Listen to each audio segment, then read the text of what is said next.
Kita akan masuk dalam doa dulu ya. Kami bersyukur karena hari ini kami memasuki satu kitab yang paling banyak mengungkapkan siapakah hamba yang menderita. Satu nubuatan yang membawa kami disadarkan akan kondisi manusia di dalam dosa. Dan Nabi Yesaya lah yang juga mengungkapkan begitu banyak pekerjaan Mesias yang menderita disertai dengan pekerjaan kekuatan Roh Allah. Dan satu-satunya kitab begitu banyak mengungkapkan tentang pekerjaan Roh Kudus dan membicarakan bagaimanakah Roh Kudus bekerja di dalam seluruh karya Kristus, Sang Mesias. Kami tahu Tuhan begitu terbatasnya kami mengenal akan nabi-nabi yang ada di dalam firman Tuhan. Tetapi kami percaya bahwa kami mau belajar, kami mau mendalami firman Tuhan, dan kami mau mendapatkan satu perkataan-perkataan yang benar, perkataan-perkataan yang hidup, yang membawa kami dalam hidup yang kekal, membuka kami pada kerajaan Allah, hidup setelah kematian, dan tidak mungkin satu orang pun yang bisa menembus ini tanpa pekerjaan Roh Kudus. Dan hari ini kami belajar, biarlah Roh Tuhan membimbing kami seperti Kristus dibimbing oleh Roh Kudus, dan membuka firman Tuhan dan mengatakan, karena Roh Kudus, maka dia menggenapi seluruh perjanjian yang Tuhan berikan. Hari ini kami belajar bagaimanakah hati manusia yang sulit dan tidak mungkin untuk mengenal Tuhan, menaati Tuhan, tetapi begitu nyata dan begitu mungkin dan tidak ada mustahil bagi Allah jika kita mengenal satu nama, yaitu Mesias Sang Kristus, Yesus yang menjadi manusia. Dan Allah yang menjadi manusia itulah yang membuka kami kepada kebenaran ini. Tolonglah kami supaya kami bisa mendalami firman Tuhan dan mengaplikasikan firman Tuhan sesuai dengan karakter Tuhan. Dalam nama Tuhan Yesus kami serahkan doa kami ini. Amin. Ya, kita akan membuka kitab Yesaya pasal pertama. Kitab Yesaya pasal yang pertama.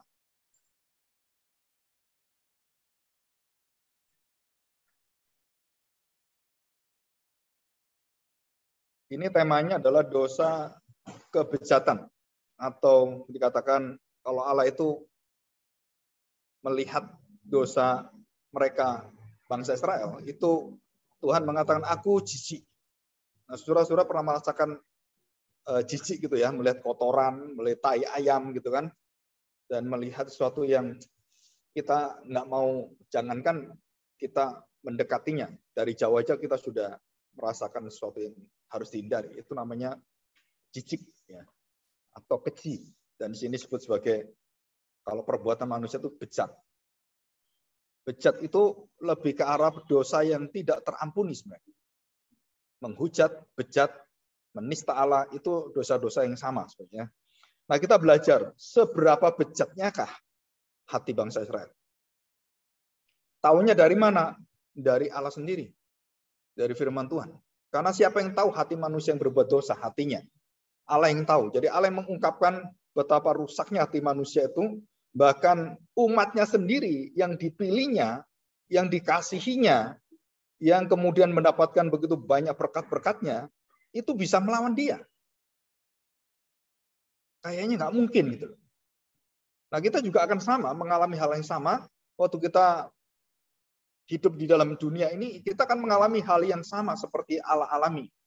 Kalau kita sudah di dalam iman dalam Kristus, kita akan melihat betapa sulitnya orang-orang itu ya, berbalik hatinya, baik itu orang-orang yang kita kasih, orang kita cintai, kok nggak bisa ngerti gitu.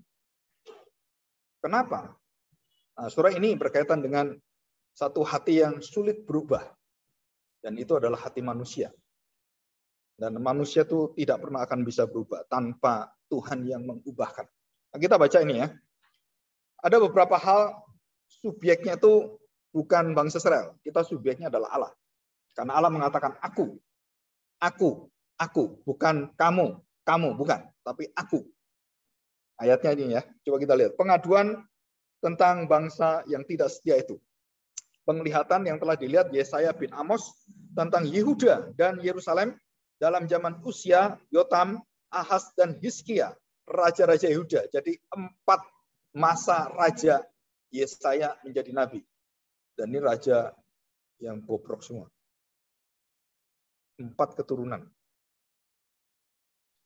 Dengarlah hai langit dan perhatikanlah hai bumi. Sebab Tuhan berfirman, aku membesarkan anak-anak dan mengasuhnya, tetapi mereka memberontak terhadap aku. Hubungan apa ini? Bapak dan anak. Hubungan keluarga. Hubungan batin. Hubungan darah. Hubungan persaudaraan yang tidak bisa terlepas.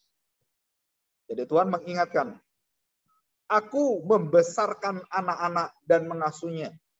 Dikatakan, tetapi mereka memberontak terhadap aku, melawan aku, menjadi musuhku. Anakku menjadi musuhku, saudaraku menjadi musuhku, suamiku menjadi musuhku, istriku menjadi musuhku. Dalam Yesaya, hubungan Allah dengan bangsa Israel diumpamakan hubungan seorang pelacur dengan seorang nabi yang dikawini pelacur itu. Saudara, ini menunjukkan betapa dalamnya dosa manusia itu, dosa bangsa Israel. Sampai Tuhan mengumpamakan pelacur yang tidak bisa bertobat. Balik lagi, melacur lagi, balik lagi, melacur lagi, balik lagi, melacur lagi. Seberapa parahkah dosa kita? Saudara-saudara yang tidak pernah berkumpul dengan dosa, saudara akan sulit mendengar firman Tuhan. Tapi kalau saudara pernah berkumpul dengan karakter kita sendiri, daging kita sendiri, emosi kita sendiri, dan keegoisan kita, saudara akan tahu betapa hebatnya dosa itu sebenarnya. Kalau tidak ada darah Kristus, saudara, kita layak dibinasakan oleh Tuhan. Kita layak dibuang dalam api neraka. Demikian bunyi firman Tuhan, ayat yang ketiga. Lembu mengenal pemiliknya, tetapi Israel tidak. Saudara, sampai ke hubungan apa? Sampai binatang pun ngerti siapa pemiliknya. Israel tuh nggak ngerti. Keterlaluan kamu. Binatang aja ngerti siapa itu pemiliknya, ngasih makan siapa. Anjing tahu, kucing tahu. Sudah pernah ada kucing anjing nggak ke rumah kasih makan? Rasa terima kasihnya itu ngerti. Tahu dirinya ngerti. Ini bangsa Israel nggak ngerti. Pemiliknya itu lembu, tahu pemiliknya. Saudara, lembu itu kalau pernah saudara lihat ada di Bali dan juga di India, lembu itu bisa ngerti hati manusia. Sapi. Dan dia bisa nangis. Sebelum berpisah dengan pemiliknya, nangis dia. Pengalaman Idul Adha itu banyak. Lembu-lembu yang nangis waktu dipersembahkan dan mau disembelih. Lembu itu ngerti pemiliknya sampai nangis. Sampai nggak tega, udah jangan sekarang lah. Tahun depan aja. Kasihan saya. Kenapa? Saking terikatnya dengan lembu-lembu juga ngerti dia ngerti lembu. Ngerti perlembuan. Bukan hanya ubi lembu yang kita makan itu.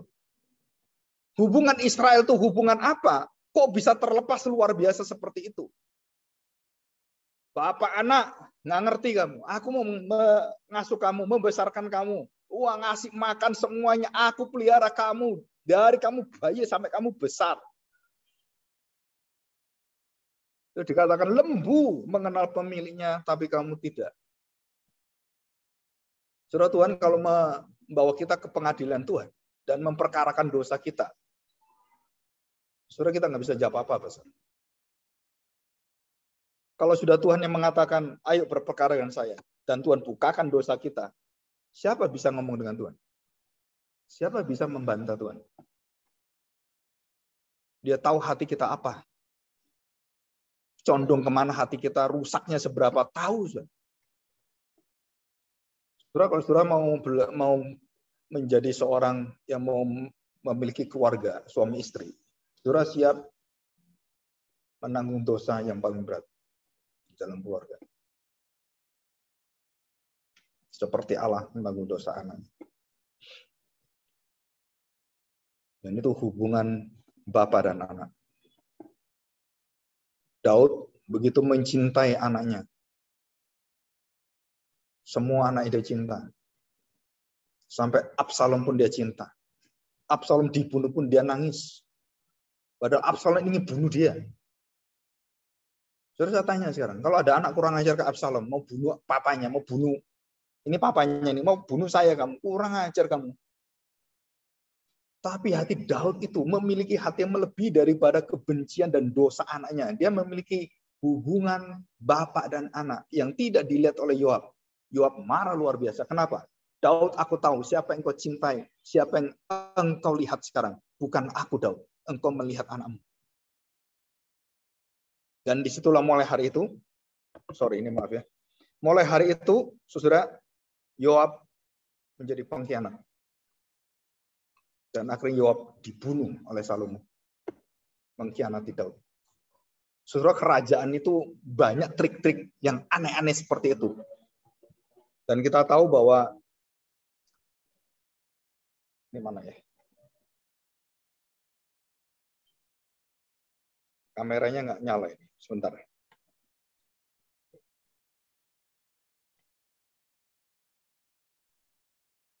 Kesenggol sedikit ya mati. Ya, oke. Nah, saudara.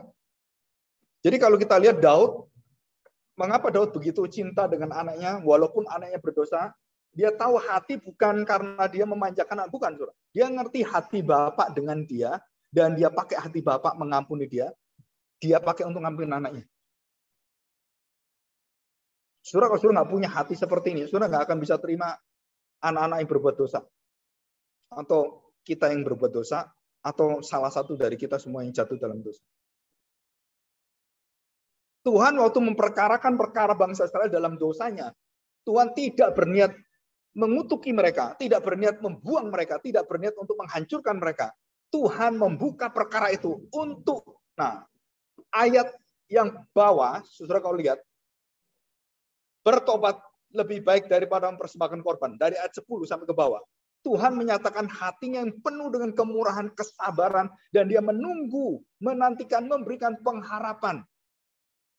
Jadi kenapa dia berperkara dan mengungkap dosa kita, menelanjangi dosa kita, betapa bejatnya kita, bukan untuk menginjak-injak kita, bukan untuk menghina anaknya, tapi dia ingin memberikan pengharapan padanya. Aku ini papamu, aku ini orang tuamu, aku ini pemilikmu. Jadi supaya anak itu kembali ingat, oh iya, aku berdosa, aku tahu papaku menerima aku. Balik dia. Tapi kalau kita benci, kita marah-marah, dan kita kutuki anak kita, saudara, hilang selamanya. Nggak akan balik. Saya berapa kali cerita tentang adik saya. Dalam kerusakan hidupnya. Karena laki-laki tinggalkan semua, tinggalkan imannya, tinggalkan mamanya, tinggalkan papanya. Yang begitu ngerti, sampai papa saya itu stres luar biasa. Anak perempuan yang paling dicintai. Dinanti-nantikan anak perempuan, pengen anak perempuan. Keluar laki-laki, perempuan, laki-laki, perempuan. Akhirnya keluar perempuan. Menjadi buah kesayangan sang ayah. Keluarga, saya juga senang sekali punya adik perempuan. Saya godain terus. Yang paling sering godain adik saya yang paling kecil perempuan itu ya saya sendiri. Kenapa? Karena sama-sama kecilnya. Sama-sama ya usil gitu kan. Jadi pokoknya dia nangis senang saya. Dinangisin senang gitu. Usil kata. Saudara tahu apa yang terjadi? Dan waktu di dalam segala kelemahan dan di dalam segala dosa itu. Hanya satu pesan waktu papa sebelum meninggal untuk keluarga. Cuman satu pesannya. Dia tidak khawatir dengan saya, tidak khawatir dengan puku saya, tidak khawatir dengan mama saya. Dia hanya satu, khawatir dengan anaknya perempuan. Dan dia mengatakan satu kalimat. Apa, saudara? Jika adikmu di dalam dosanya dan tidak bisa kembali. Jadi papa saya bukan bernubuat kayak nabi, tapi dia tahu akibat dosa itu. Dan jika engkau tidak bisa terima adikmu hilang selamanya.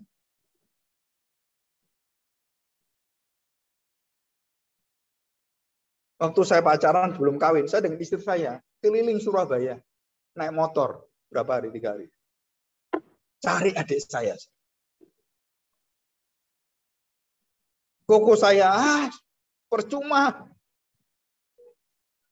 Semua udah angkat tangan, angkat kaki, angkat kepala juga. Tapi karena saya pernah mendapatkan dan mengiyakan janji papa saya kepada papa saya. Dan ada hati Allah, kasih Allah, maka saya cari. Dan kemudian sampai putar-putar, akhirnya baru saya tahu. Dia senang mainan kalau lagi masak. Dia senang mainan ting-tong. Yang di alat masak itu. Tek. Begitu dengar, mana ini suaranya? Cari. Ketemu. Suruh balik. Akhirnya balik. Dan adik saya pada saat itu, dia lagi berdoa pada Tuhan. Dia ingin Tuhan panggil dia. Dan kemudian saya datang. Kaget ya. Dan sekarang dia melihara mama saya sampai mati. Tapi belum mati ini mama saya. Kenapa? Karena ada hati Allah yang begitu besar, sehingga bukan yang dilihat itu dosanya yang besar, tetapi harapannya yang besar. Saudara, dalam segala perkara kehidupan kita, saudara jangan melihat dosa lebih besar daripada Allah. Saudara, dosa besar. Harapan itu jauh lebih besar daripada dosa. Wah, kayak enggak ada harapan. Siapa bilang ada harapan? Kayak enggak ada. Saudara, ingat Allah adalah Allah yang berjanji. Saudara boleh mengklaim janji Allah, tidak boleh memaksa Allah. Tidak boleh maksa Allah, tapi kita boleh mengatakan seperti Musa, seperti Daud, seperti Salomo, dan seperti orang dalam perjanjian lama. Bukankah engkau Allah perjanjian? Bukankah engkau mengasihi anak-anakmu? Bagaimana mungkin kamu binasakan anakmu? Bagaimana dengan bangsa-bangsa yang melihat engkau memilih mereka? Engkau mencintai anakmu. Apakah engkau sudah lupa dengan perjanjianmu? Dan Musa ingatkan Tuhan. Dan kita sama. Kita berdoa juga sama. Bukan kita melihat dosa yang bukan. Kita melihat betapa besar kasih-Mu Tuhan bisa menutupi dosa kami, dosa anak saya, dosa keluarga saya. Dan itu loh kekuatan iman Kristen. Kasih Allah. Sama ini diberitahukan oleh Tuhan. Aku ini pemilikmu. Aku ini Allahmu. Aku ini Bapakmu. Semua hidupmu aku yang berikan semuanya. Aku pelihara, aku ciptakan kamu. Dan kamu harus melayani saya. Kamu harus hidup untuk saya. Kamu kok seperti ini? Keterlaluan. Saudara, kita lihat selanjutnya ya. Kita baca agak cepat ya. Ayat yang ketiga. Lembu mengenal pemiliknya, tetapi Israel tidak. Keledai mengenal palungan yang disediakan tuannya, tetapi umatku tidak memahaminya, tidak mengerti. Celakalah bangsa yang berdosa, kaum yang syarat dengan kesalahan, keturunan yang jahat-jahat, anak-anak yang berlaku buruk. Kenapa disebut keturunan jahat dan berlaku buruk? Disebut keturunan. Dosa itu menurun. Dosa itu merambat. Dosa itu mengalir. Tapi kebenaran tidak. Keadilan tidak. Kekudusan tidak. Aneh. Mengapa kekudusan? Kalau saya kudus, otomatis ketularan anak saya juga kudus. No. Kalau dosa, ngalir. Kenapa enggak? Karena kamu orang berdosa. Dan hanya yang bisa mengalirkan kekudusan, itu adalah anak yang tidak berdosa. Anak yang benar, anak yang adil, anak yang berkenan, anak yang dikasih Bapa. Siapa dia? Hanya Kristus. Bukan kita. Kita tidak bisa mengalirkan keselamatan. Nggak bisa. Kristus bisa. Karena satu orang, semua di dalam kebinasaan dan semua mengalami benih yang binasa. Keturunan binasa. Tetapi karena Adam yang terakhir, Adam yang kedua, Adam yang sulung. Dan dialah yang kemudian memberikan tubuhmu ketidakbinasaan, janji yang kekal. Dan melalui dia, seluruh keturunan mendapatkan hidup yang kekal. Jadi bukan kita, saudara. Kalau saya memiliki Kristus, dan Kristus itulah yang akan menurunkan kebenaran, keadilan. Dan kita beritakan Kristus, anak kita terima, dan terus cucu kita terus. Siapa? Bukan daging saya, tapi tubuh dan darah Kristus. Dan itu perjanjian Tuhan. Engkau dan seisi rumahmu, kalau engkau percaya, seisi rumahmu akan Tuhan tobatkan semuanya. Dan itu ada dalam Kisah Para Rasul. Kenapa? Menurunkan seluruh karya hidup Kristus. Ya. Dikatakan di sini, mereka meninggalkan Tuhan, menista yang Maha Kudus Allah Israel, dan berpaling membelakangi Dia. Jadi tadi itu tentang kepemilikan, tentang hubungan, dan sekarang tentang ibadah, tentang penyembahan, tentang bagaimana mereka hidup melihat kemuliaan Allah yang terbesar dalam hidup mereka. Dan mereka membelakangi, dikatakan, meninggalkan, dan mereka menista Tuhan yang Maha Kudus. Arti menista itu menghina. Hati-hati dengan mulut kita. Ngapain ibadah? Ibadah nggak ada gunanya. Engkau menista Tuhan. Saudara harus hati-hati. Ngapain beriman pada Tuhan? Nggak ada gunanya beriman. Hidup saya, ya kayak gini nggak ada perubahannya. Ngapain saya beriman? Engkau sedang menista Tuhan. Engkau menghina Tuhan. Dan banyak orang Kristen ikut Kristus. Bukan karena dia ikut Kristus supaya dia itu betul-betul mengenal Kristus. Hidup bersama dengan Kristus.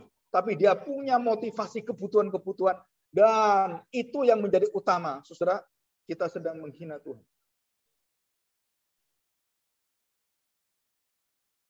Tuhan memilih kita bukan karena kita baik. Tuhan mengenal kita bukan karena kita layak dikenal. Tuhan mengenal kita pada saat kita berdosa, pada saat kita menjadi musuhnya, pada saat kita melakukan dosa yang membinasakan kita. Tuhan mengenal kita. Siapa kita? Dan dikatakan di sini, mereka meninggalkan Tuhan menista, berpaling membelakangi. Ayat yang kelima, di mana kamu mau dipukul lagi kamu yang bertambah murtad. Seluruh kepala sakit dan seluruh hati lemah lesu. Saudara bayangkan. Jadi ini sudah mulai masuk dalam pribadi seseorang. Dosa itu bukan hanya terjadi antara hubungan dengan Allah, itu mulai masuk dalam pikiran, hatinya, perasaan, dan sakit di dalamnya. Di mana kamu dipukul lagi tetap murtad dan bertambah murtad. Ayat ke-6. Dari telapak kaki sampai kepala tidak ada yang sehat. Bengkak dan bilur dan luka baru, tidak dipijit dan tidak dibalut dan tidak ditaruh minyak. Saudara, ini kayak kita lihat Ayub, saudara masih ingat Ayub? Penyakitnya apa? Nah ini. Tapi Ayub menderita di dalam kekudusannya. Kalau ini menderita di dalam keberdosaannya. Saudara pernah lihat nanah? Kalau kita sakit ada nanahnya. Kalau sudah mulai nanah itu ada, saudara disenggol sedikit. Aduh, sakitnya luar biasa. Betul kan?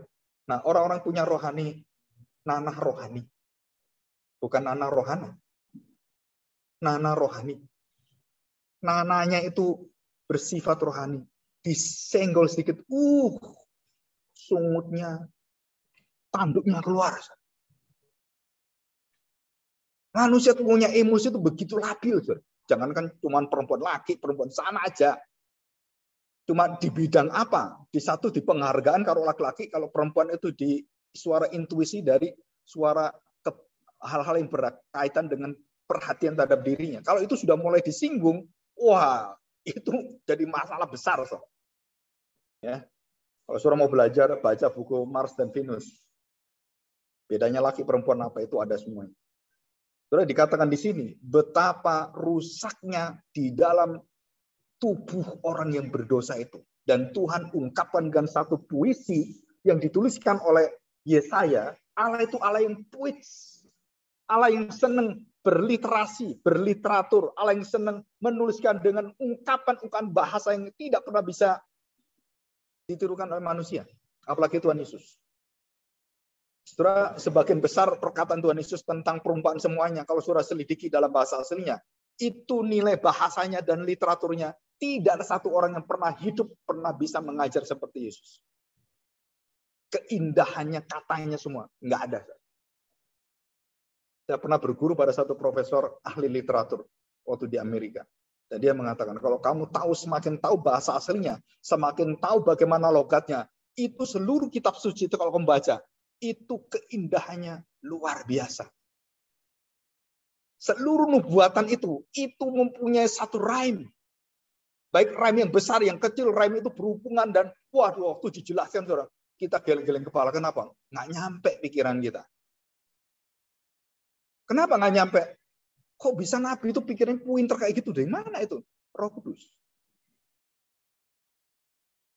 Jadi firman Tuhan yang kita baca ini perkataan-perkataan hidup. Bukan kayak orang-orang yang motivasi yang ada di luar itu. Bukan, saudara. Perkataan-perkataan Kristus, perkataan-perkataan hidup yang kekal. Kalau kita dengar, jiwamu itu hidup. Kalau kamu dengar hikmat dunia, jiwamu mati. Kamu dengar Kristus, jiwamu hidup. Hikmat dunia membinasakan. Hikmat Allah Kristus menghidupkan kamu.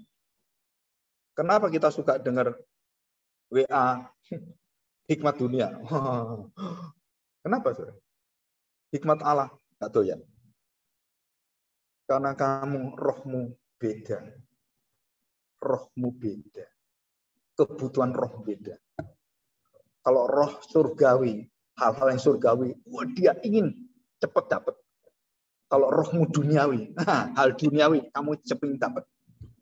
Yang masuk ke otakmu, masuk dalam hatimu, itu menunjukkan kamu hidup dalam daging atau hidup dalam roh. Kesukaan dunia atau kesukaan surgawi. Dan itu nggak bisa kita pungkiri. Betapa bejatnya bangsa Israel.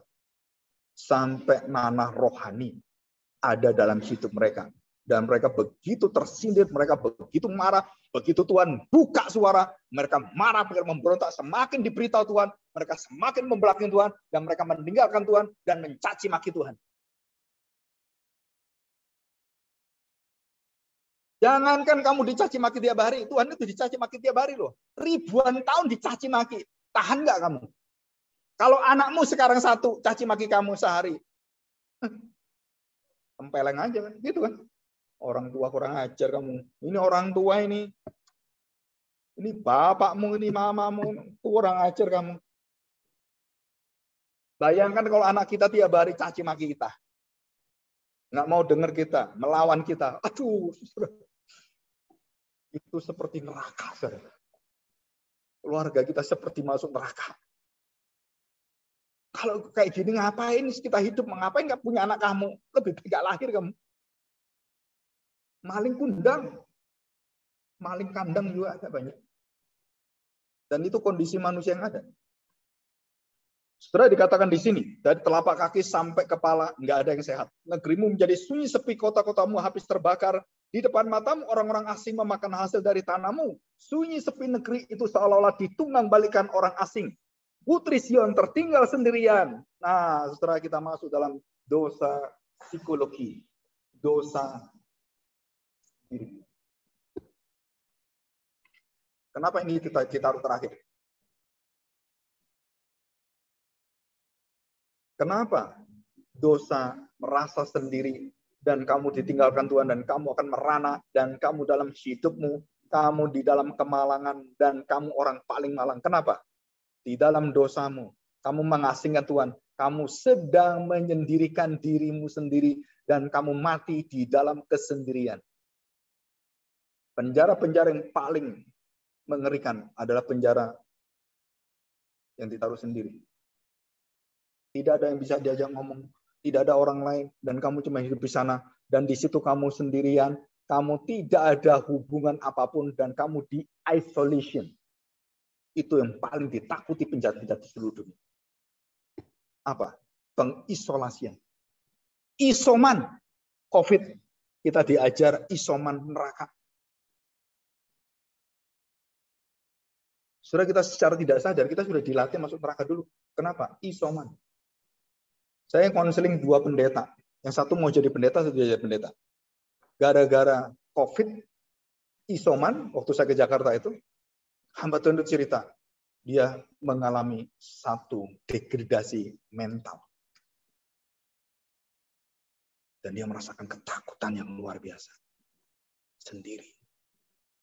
Dia punya anak 3, punya anak 2, yang satu punya 1, baru 1 gitu. Tapi yang punya anak ini, yang masih muda ini, masih muda malah ketakutan. Kenapa? Pak, saya sudah nggak bisa melayani seperti dulu lagi. Itu ketakutan saya terus ada nggak pernah habis-habisnya ini. Kenapa sampai seperti ini? Saya takut kehilangan anak saya takut kehilangan istri saya. Aduh Pak, saya takut Pak, takut. Terus kamu kalau jadi pendeta seperti itu, terus gimana? Kalau kamu nanti memimpin, terus bagaimana saya katakan? Kalau belum siap, minta Tuhan siapin. Setelah dia merasakan berada dan mencicipi neraka. Apa itu neraka? Hidup sendiri tanpa orang lain. Dan kamu hidup dalam dirimu sendiri. Tuhan mengatakan, jangan ada ilah lain dalam hidupmu. Dan waktu kamu angkat dirimu menjadi ilah, kamu manusia yang paling malang sendirian. Dan kamu lain diri sendiri. Dan kamu mati di dalam kemalangan. Di neraka tidak ada teman. Di neraka tidak ada orang lain. Dan kamu teriak, kertak gigi dan sakit luar biasa. Kamu sendirian di sana. Saya beritahu rahasia neraka hari ini. Saudara, diisolasi tanpa siapapun. Dan kamu di sana. Dan kamu tidak bisa berhubungan dengan sesama penghuni neraka. Enggak boleh hubungan.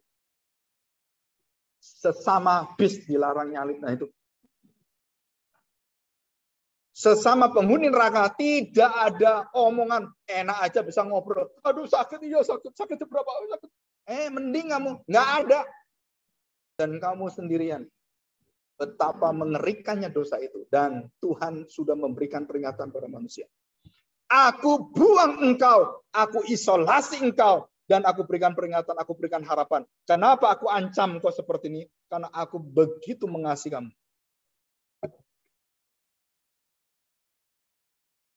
Siapa anak yang mengisolasi diri? Anak bungsu. Keluar dari keluarganya, keluar dari kasih bapaknya, keluar dari semua. Dia ingin menikmati dunia, cita-citanya. Keluar. Tidak mau. Saya waktu masih kecil, waktu benci dengan mama papa saya. Bercita-cita, kalau saya jadi orang kaya, nggak butuh mama papa. Saya mau tinggalkan. Kenapa? Nggak enak punya mama papa itu. Isinya apa? Hidup diperintah. Betul ya? Jadi anak itu nggak enak. Hidupnya apa? Diperintah orang tua. Terus kamu tanya, terus kamu nanti jadi orang tua, kamu perintah anakmu sama juga. Kenapa? Karena itulah cara alam mendidik kita. Kita manusia yang tidak bisa tidak diperintah. Jangan ada, jangan itu perintah semua. Hukum Taurat perintah. Hukum kasih pun hukum perintah kasih. Nggak mungkin kamu hidup nggak diperintah. Waktu saya sadar tentang perintah itu, baru saya sadar. Wah, mama saya baik, papa saya baik. Setelah sadar, tapi belum nggak sadar, ingin minggat. Ya. Oke, saudara kita lanjutkan.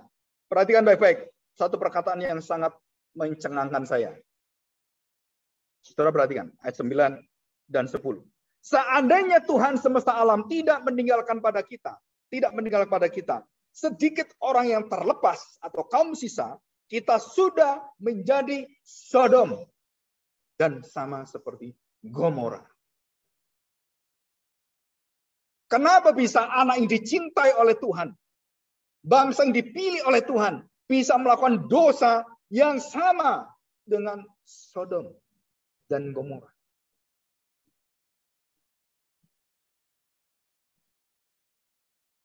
Saya tidak berharap kita punya anak itu bisa melakukan dosa seperti Sodom dan Gomora. Kita semua orang tua nggak berharap itu. Tetapi kemungkinan anak kita seperti itu sangat mungkin. Tadi dosa-dosa tadi kita baca. Tanpa Kristus, dunia ini menjadi Sodom Gomora semua. Apa arti Sodom Gomora? Ayat 10. Perhatikan. Dengarlah firman Tuhan, hai pemimpin-pemimpin manusia Sodom, dan perhatikanlah pengajaran Allah kita, hai rakyat manusia Gomora. Apa bedanya Sodom Gomora? Surah Yesaya memberikan satu rahasia firman Tuhan yang mungkin hari ini kita baru dengarkan. Apa itu? Sodom, tempat di mana pemerintahan dan tempat di mana orang-orang pintar, tempat di mana pemimpin itu di Sodom. Dikatakan di sini.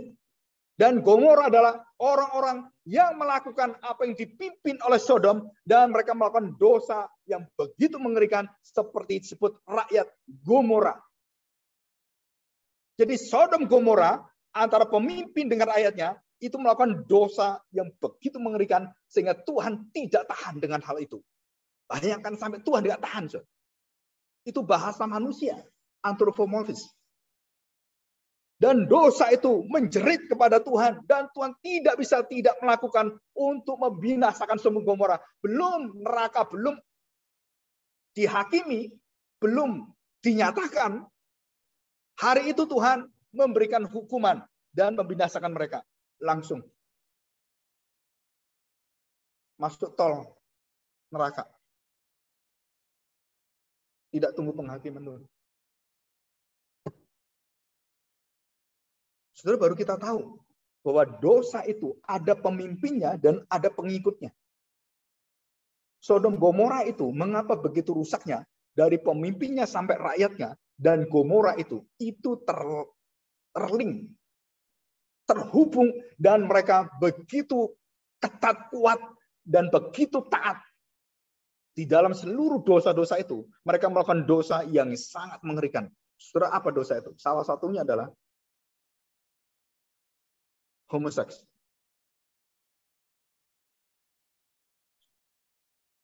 Saya mau cerita sini sedikit aja. Ada 7 dosa yang sangat mengerikan. Mulai dari dosa yang mengagungkan tentang kenikmatan seks. Dan kalau laki-laki perempuan sudah tidak bisa lagi membawa kenikmatan seks, dia pakai yang lain, laki-laki dan laki-laki. Dan kalau itu tidak bisa memuaskan, dia pakai binatang. Binatang nggak bisa memuaskan, dia pakai boneka. Dan sekarang kita sudah masuk dalam dunia fantasi seksual. China dan beberapa negara mencetak boneka seks itu berlipat-lipat. Coba bayangkan saja, rusaknya pikiran manusia. Yang wajar diganti yang tidak wajar. Roma pasal 1 ayat 19 dan seterusnya. Jadi hubungan yang wajar yang bersukacita di dalam Tuhan, akhirnya mereka mencari kenikmatan dan mereka mulai tidak puas dengan keluarganya, tidak puas dengan istrinya, dengan suaminya. Mereka mencari kepuasan yang mulai melebihi batas-batas moral manusia. Dia tembus. Dan waktu dia sudah menembus batas moral ini, sudah di situ dunia roh sudah mencekam kita dan kita melakukan dosa Sodom dan Gomora. Dan itu mengerikan. Saudara, sekarang sudah ada anak bagaimana membunuh dengan cepat dan tidak terasa. Itu anak SD sekarang belajar semua. Di internet ada. Bagaimana membunuh, kalau saya nggak senang papa saya, kasihan papa saya kalau dibunuh setengah mati nanti. Dia cari cara membunuh di Google. Yang cepat dan tidak terasa sakitnya. Atau bunuh diri yang tidak terasa sakitnya. Jadi enak. Bagaimana caranya? Setelah manusia sudah melewati batas, dan kemudian seluruh firman Tuhan sudah dibuang, dan moral itu sudah tidak bisa berlaku untuk menahan itu semuanya. Manusia akhirnya merusak dirinya dan merusak sesamanya, dan sudah tidak ada lagi yang disebut sebagai kemanusiaan. Semua itu menjadi satu kebutuhan kepentingan, dan semua manusia hancur semua di sana. Dan kita menuju dunia kehancuran seperti ini. Dunia apa? Dunia tanpa Tuhan, tanpa firman, tanpa kasih, tanpa harapan. Sekarang Amerika dan sebuah negara Eropa goncang semuanya. 2045 sampai 2050. Saudara, Indonesia bersyukur kita punya tanah yang bagus sekali. Dan Presiden Jokowi menyiapkan tanah-tanah untuk pangan ke depan. Kalau itu berhasil. Kalau tidak berhasil, secupak seduit dikatakan oleh kita Wahyu. Makanan dan nasi semuanya, saudara, akan berlipat-lipat dan begitu mengerikan sekali. Saya tanya sekarang, harga beras zaman kita masih kecil dengan zaman kita sekarang, dan nanti 10 tahun mendatang, saudara nanti hitung semua. Itu unbelievable. Kenapa? Karena sudah tidak bisa menanam beras lagi. Karena cuaca, karena Karena keserakahan manusia, banyak sebabnya semuanya. Dan jika negara seluruh dunia ini tidak menjadi satu negara yang saling membantu, saling menopang satu sama lain seperti firman Tuhan, seperti gereja Tuhan yang saling membutuhkan, kamu kaki, tangan, kamu semua tidak bisa terlepas, kamu harus berhubung. Dan itu menjadi model gereja yang di dalam Kristus itu akan menolong dunia untuk menyatu dan mereka akan mengalami kasih keterikatan antara sesama manusia. Dan hanya di dalam Kristus mereka baru bisa tidak serakah. Jonathan Edwards pernah mengatakan satu kalimat, walaupun membawa dia dalam prehistory Aminilin. Dia mengatakan bahwa bumi ini akan dikuasai oleh kasih Allah dan kebenaran Allah, dan akan menguasai semua manusia, bahkan orang jahat pun akhirnya harus memakai firman Tuhan supaya mereka selamat. Kalau tidak itu, kamu menghancurkan dirimu sendiri, membinasakan dirimu sendiri. Karena tidak ada satu negara yang bisa berdiri sendiri. Dan termasuk Israel. Israel diangkat oleh Tuhan dan diberikan kekuatan oleh Tuhan. Dan bukan hanya Israel. Saudara, bahkan Yusuf itu seorang manusia Allah. Manusia hamba Allah. Yang bisa menangani begitu besar bencana 7 tahun. Kelaparan dan hancur dunia ini. Dia bisa tangani semua.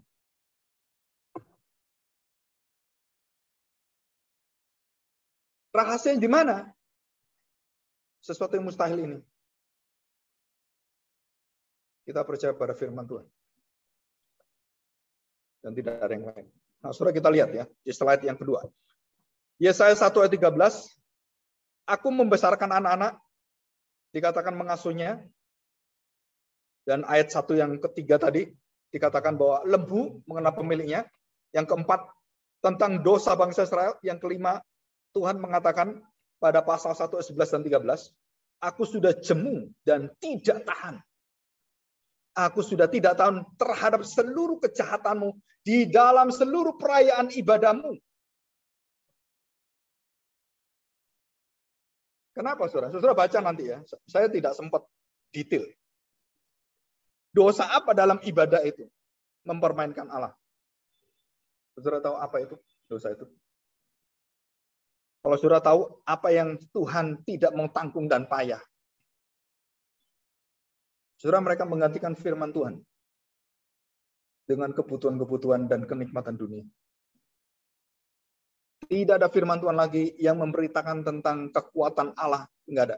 Yang ada adalah bagaimana kamu hidup supaya kamu enggak susah. Bagaimana kamu hidup supaya kamu itu menjadi berhasil. Bagaimana kamu hidup supaya kamu itu tidak dihina orang. Dan itu semua. Semua bagaimana saya hidup, bagaimana saya berhasil, bagaimana saya bisa melakukan semua, bagaimana saya menjadi orang yang hebat.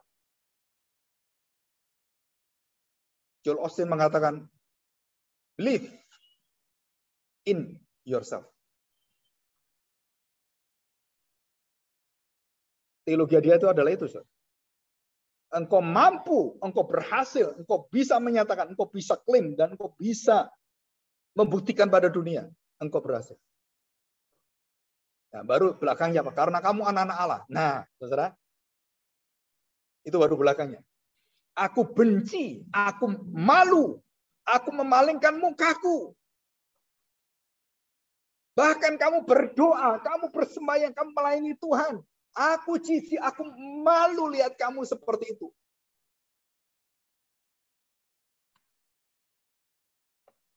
Saya pikir bangsa Israel tidak melakukan sesuatu yang salah dalam ritual. Seperti kita ini, Ustaz. Berdoa, nyanyi, semua nggak ada yang salah. Apa yang salah sebenarnya, Ustaz?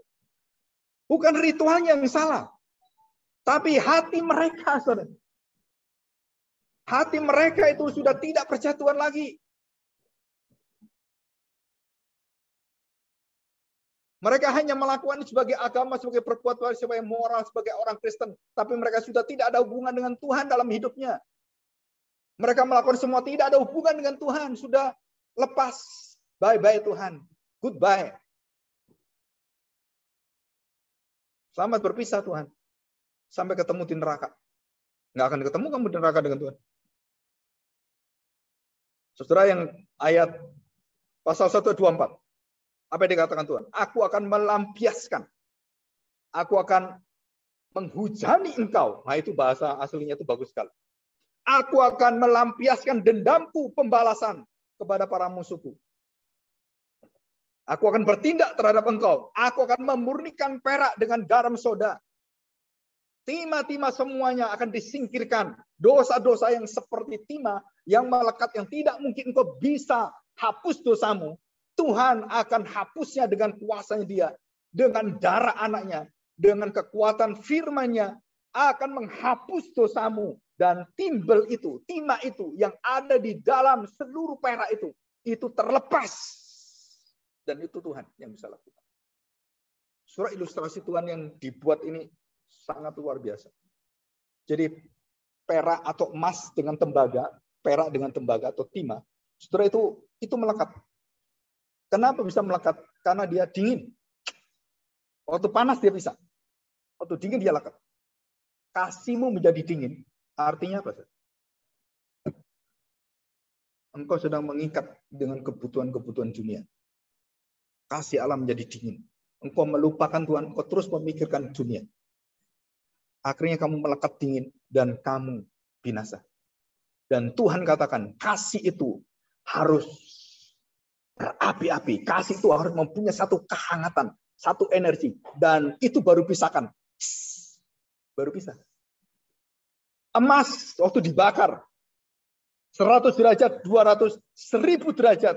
Nah, baru tembaga-tembaga itu mulai meleleh. Dan emas berkumpul dengan emas, tembaga pisah dengan emas. Kapan itu? Waktu Tuhan bakar. Dia baru terlepas. Dikatakan garam soda. Memakai garam soda. Aku akan mengembalikan para hakimmu, penasihat, dan semua Tuhan kembalikan setelah selesai. Dan Tuhan kemudian memberikan satu ilustrasi. Bangsa yang setia menjadi bangsa yang sundal. Dikatakan keadilan tidak berdiam. Dan di situ banyak para pembunuh, pembohong, penista Tuhan. Dan perakmu sudah tidak murni lagi. Dan Tuhan akan murnikan. Pemimpin pemberontak bersekongkol, terima suap sogok, tidak membela hak yatim. Perkara janda-janda tidak sampai kepada mereka. Dan waktu gereja di dalam perjanjian baru, mereka melupakan pelayanan janda-janda miskin. Dan mereka tidak memperhatikan orang-orang yang di dalam kelaparan itu. Maka rasul-rasul diingatkan oleh Tuhan. Kalau kamu teruskan ibadah seperti ini, aku buang engkau. Dan mereka kemudian mengangkat 7 diaken yang punya hati dan kemudian memperhatikan hidup janda-janda. Saudara, gereja itu bukan hidup untuk dirimu sendiri. Saudara harus ingat ini. Setiap hari saudara memberitahu pada hati kita apa yang Tuhan ingin kita kerjakan. Siapakah yang perlu engkau tolong tiap hari? Siapa yang engkau perlu doakan tiap hari? Siapa yang perlu engkau perhatikan tiap hari? Bukan cuma istrimu, anakmu. Bukan, saudara. Janda-janda. Orang-orang dalam kelaparan. Apa engkau pernah memikirkan itu?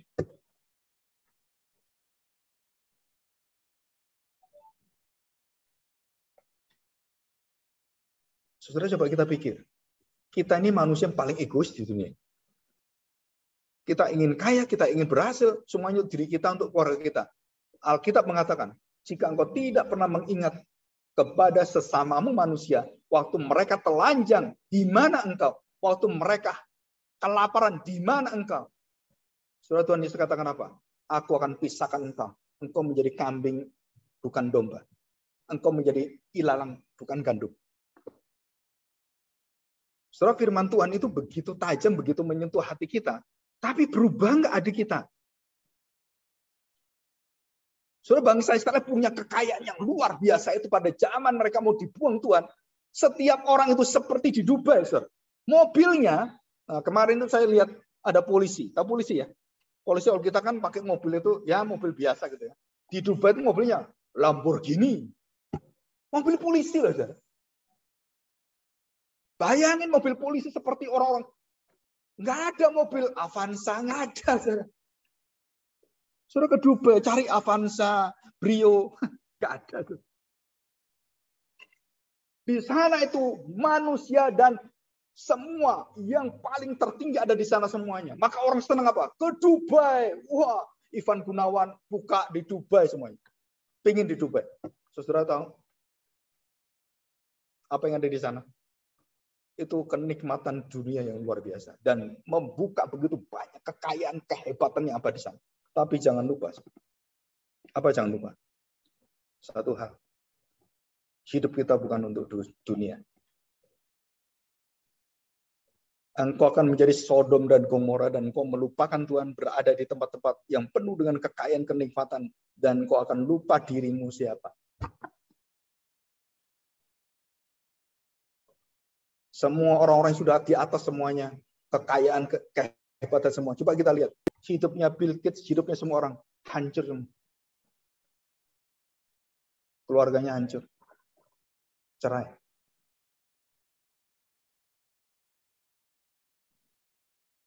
Semua orang-orang, Jeff Bezos cerai, Bill Gates cerai, Mark Zuckerberg belum cerai. Karena dia masih memperhatikan kehidupan secara terikat ketimuran. Dia memiliki satu prinsip. Apakah nggak cerai? Saya nggak tahu. Tapi hampir semuanya rontok semua. Dan kita bawa dalam satu perkara ini. Saudara, dosa merah seperti kirmisi dijadikan putih seperti salju dan seperti bulu domba. Apa artinya?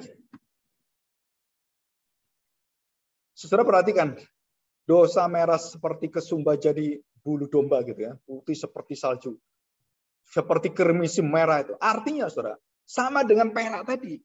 Kalau kesumba, kirmisi, kalau sudah nempel di kainmu rusak, kamu sampai rusak, kamu ucak-ucak seperti itu, kamu gosok dengan apapun, hancur kayaknya, nggak bisa.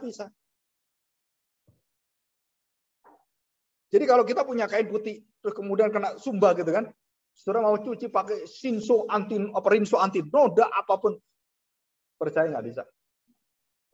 Wasit pemutih, jadi putih semua, ya dicat itu.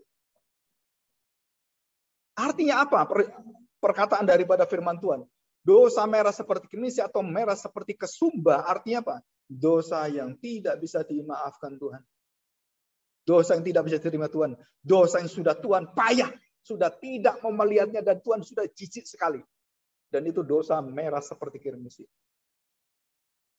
Kekudusan Tuhan mengharuskan Tuhan untuk membinasakan. Tapi belas kasihan Tuhan membawa satu pengharapan pada kita. Jadi kalau kita melihat betapa beratnya dosa kita, betapa kecilnya dosa kita, dan betapa bejatnya bangsa Israel, dan betapa rusaknya roh mereka, jiwa mereka, saudara, Tuhan mengatakan, hanya aku yang bisa memulihkan kamu. Jangan kamu kembali ke ilah-ilah, kembali padaku. Nah sekarang ini saudara, kita kembali pada Tuhan. Dosa yang semerah kirmisi, yang tidak bisa diampuni, yang tidak bisa lagi untuk diperbaiki secara hidupmu, Tuhan katakan, aku akan perbaiki. Bukan kamu yang memperbaiki, tapi aku yang perbaiki. Sore ini janji Tuhan. Dan dengan perjanjian baru, Tuhan berikan kita hati yang baru. Tuhan ciptakan hati yang baru. Tuhan ciptakan perjanjian baru. Dan Tuhan ciptakan langit dan bumi baru. Dan semua baru. Dan sekarang ini kita sudah diberikan perjanjian baru. Kita sudah memiliki janji Tuhan. Apakah saya mengatakan iya atau tidak? Jadi itu semua di tangan kita semua dan di dalam hati kita semua. Mau menyambut, puji Tuhan. Enggak menyambut, ya harus nyambut. Kenapa? Karena Bapa menantikan hati sangat. Ya, mari kita berdoa. Kita bersyukur pada Tuhan. Bapa, kami bersyukur di hadapan-Mu hari ini. Kami percaya bahwa begitu banyak kebutuhan-kebutuhan kami, keinginan-keinginan kami, yang membawa kami jauh daripada hati Tuhan. Tuhan bawa kami supaya firman yang kekal selalu mengingatkan kami. Tidak jatuh dosa seperti bangsa Israel, yang penuh dengan kelimpahan, tetapi hidup dalam kehinaan. yang penuh dengan berkat, tetapi menjadi laknat bagi Engkau. Kami mau datang pada Engkau Tuhan hari ini. Berikan kami satu hati dan kami percaya mengapa Engkau mengutus Roh-Mu yang kudus untuk tinggal dalam hati kami, untuk berdiam di dalam seluruh hidup kami. Karena kami percaya Tuhan. Karena kami akan terus seperti bangsa Israel. Hati kami membelakangi Tuhan. Kami tidak menghiraukan Tuhan. Kami melupakan perayaan-perayaan yang besar di hadapan Tuhan. Kami melupakan kebutuhan-kebutuhan janda-janda, orang-orang miskin. Dan begitu banyak orang di sekeliling kami yang membutuhkan begitu banyak pertolongan dari Tuhan. Dan kami percaya Tuhan, bahwa dengan Roh-Mu yang kudus, kami dibawa untuk menyadari hal-hal yang perlu kami perbaiki, dan khususnya bagi hidup kami sendiri. Kami percaya bahwa Engkau sendirilah yang memberikan satu jaminan kepada kami, satu hidup yang sudah dimenangkan.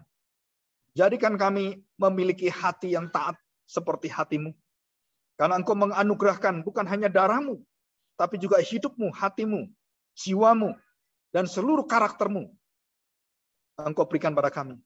Terima kasih Bapa. Segala kemuliaan dan hormat hanya kami berikan di dalam nama Tuhan kami Yesus Kristus. Amin. Saya serahkan pada terus.